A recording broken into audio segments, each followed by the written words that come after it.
between the legs of a European woman.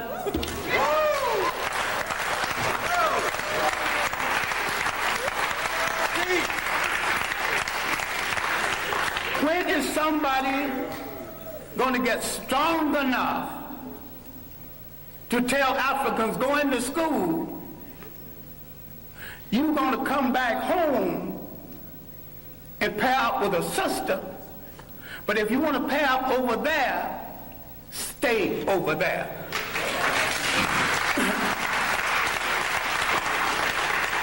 Now, the one thing we have to look at, and I'm sorry, I'm going to have to conclude on this because I've left out a body of information.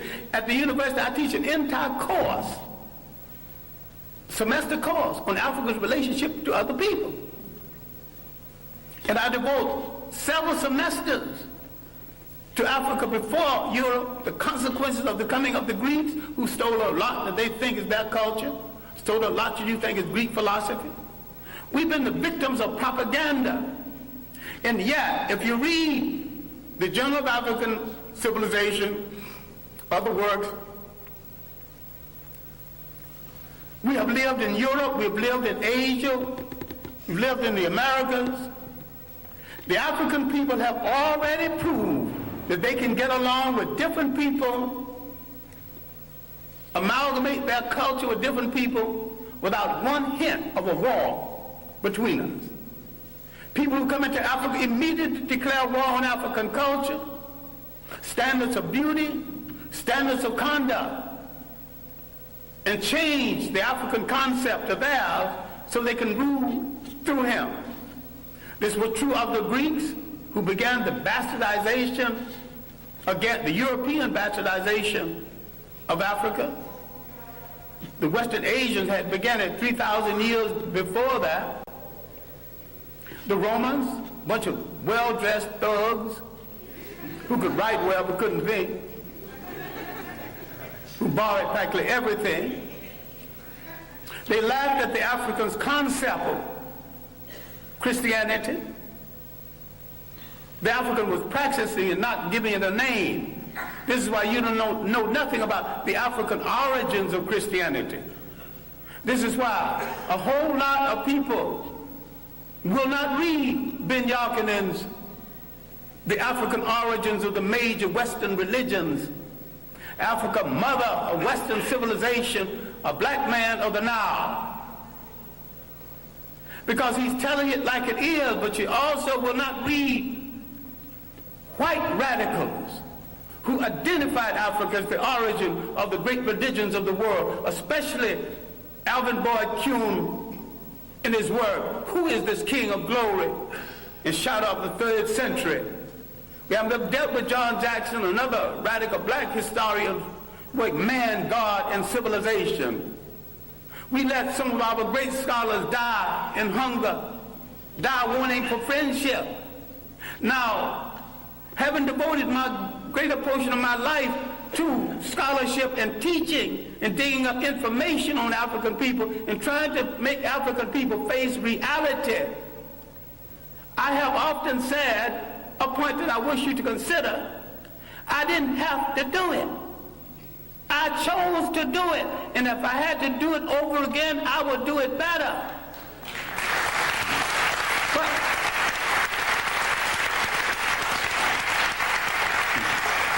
I have a lot of talent other than the talent to teach and to research. I've never met a rich man who had a better mind than me. So if I wanted to succeed as a rich man, I could have done that. I never met a crook who wasn't a fool. I could have been a good crook if I chose to be a crook. I chose to be a teacher of African history. I chose to look in the Bible where I couldn't find my people. I started looking for them in the world, and I didn't stop until I found them. And I know why they are left out of the Bible. I know why all the angels are white.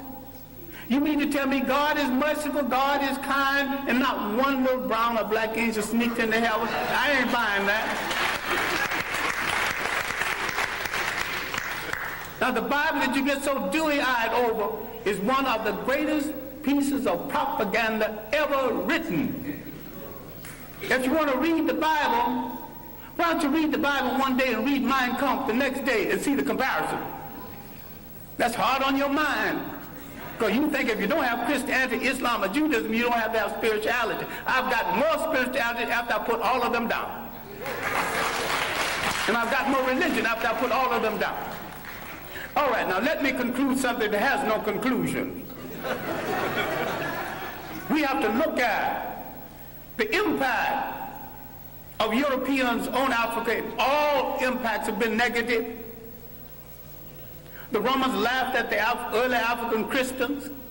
Finally, for political reasons, they stopped killing Christians and became Christians. I'm saying the Europeans became Christians for political reasons, as the Arabs became Muslim for political reasons, and as the so-called Jews became Hebrews for political reasons.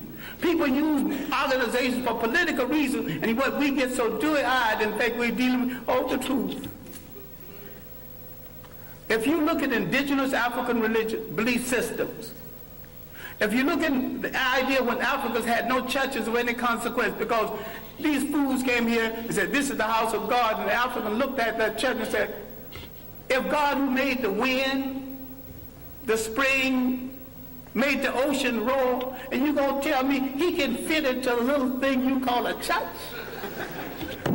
That is no house of God. So some Africans had the common sense enough to move away from it, and some had the common sense to burn it down. I'm saying that you're closer to God when the further way you get away from organized religions that are all handmaidens of conquest. The Roman Empire developed during the early period of Christianity. Remember, the Roman Empire started in Africa. It rose in Africa. It fell in Africa. A lot of people need to stop reading some religious books and read some straight history without fable, without supposition, without myth. Read straight history. Read the Mediterranean world in ancient times. She's a racist bigger, but her chronology is good. And there's a good history of the European trying to move out of Europe into the Mediterranean to find something to eat, to put on that gosh darn awful European food. He has solved his problem at the expense of other people. The slave trade liberated Europe from the depressed economy they had created with the so-called Crusades and through the famines and the plagues. Europe always solves its problems by preying on people outside of Europe. They are in a position right now that they have betrayed true socialism, which was not of European origin in the first place. And some people are confused between Karl Marx and Groucho Marx. I think a lot of people are Groucho Marxism instead of Karl Marxism. They're funny people. And if you think that that system started in Europe, no system as humane as socialism could have started among a bunch of icebox people who prey on their brothers for their breakfast.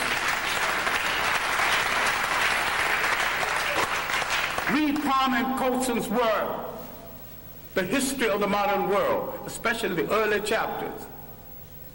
Now, the evidence of Africans in the New World, the evidence of 1,000 years of civilization before slavery, all of this I'm not discussing because there is no time.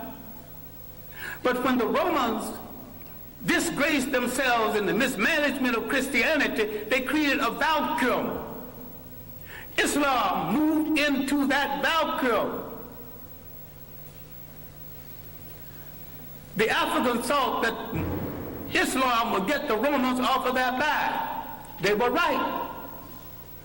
Islam got the Romans off of their back, and the Arabs jumped on their back, and they're still there, using Islam to justify it. Now, the African military man, because we are the greatest fighting machine in the face of the earth, if we ever discovered this, people are going to start running. Under proper leadership, proper inspiration, properly equipped, the black man is the greatest human fighting machine God ever created, if indeed God created it. I think the gods of Africa created it. Once you lose track of your heritage, you lose track of your liberty in this world. The Europeans doing the slave trade not only read the African out of history, they colonized history, they colonized information about history. They colonized image. They colonized the image of God. Who told you Christ was white? He was born in that part of the world predominantly occupied by non-European people. So you should not get into the argument about whether he's white. All you have to say, was he a Greek? No. Was he a Roman? No. But these were the only people partially white in the area at the time. If he wasn't a Greek, he wasn't a Roman, he was one of those other people. You don't have to argue about the shades of color. So far as you're concerned, once you establish he was not a Roman, he was not a Greek, your conversation is over.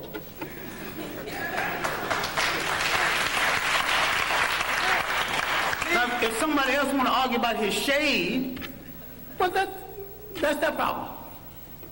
Then if you got a problem with color, then you got a problem with your mother and your father. You have insulted your mother and your father if you don't like what they gave you. I wear mine like a badge of honor. I dig it. I wear it well. All right. Love it.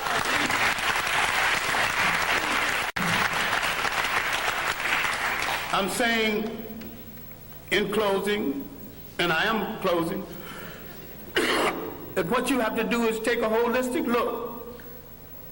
Not only at your position in the world, but your potential in the world. You have to learn how to convert everything into an instrument of liberation or leave it alone. You have to realize there were no Greek fraternities and sororities until they were introduced to secret African societies. People get all dewy-eyed over something that was imposed on them in order to control them without understanding that. That's another imperial effort. So it bothers me, and although I have good personal friends who are Muslim, that not a single Muslim scholar have dealt with that 1,000 years of African independence before slavery and how the Arabs from the north systematically destroyed these nations. It did not occur. 1591, from Morocco, an army was launched against these great independent nations in inner West Africa. These were great states. And because of poor communication between African and African, there was enough armies in these states to march down to the coast and to drive every slave trader into the sea. But the communication between African and African was so poor. Even today, the East Africa is not too clear about what's happening in West Africa. And nobody knows what's happening in North Africa because the conspiracy to hold on to Africa is happening in South Africa and in North Africa. So the whites in South Africa willing to play a part, and the pseudo-whites in North Africa willing to play a part. In all this world, you have no friends. But if there are a billion of you on the face of this earth scattered all over the world, what do you need with a friend other than yourself? Why can't you turn inward on yourself and say, I will wear no clothes I don't produce. Start with your underwear. I wear no shoes that's not made by a brother. You're creating a shoe factory, employment at once. Start buying airplanes, break them down and study them, and later on make airplanes. What this whole thing is about is the restoration of confidence. It has been the role of these handmaidens of colonialism to destroy your confidence in yourself. You don't believe that you can look like a god. You don't believe a black father in your home is to some extent a god. That doesn't make the black woman less than a goddess. Because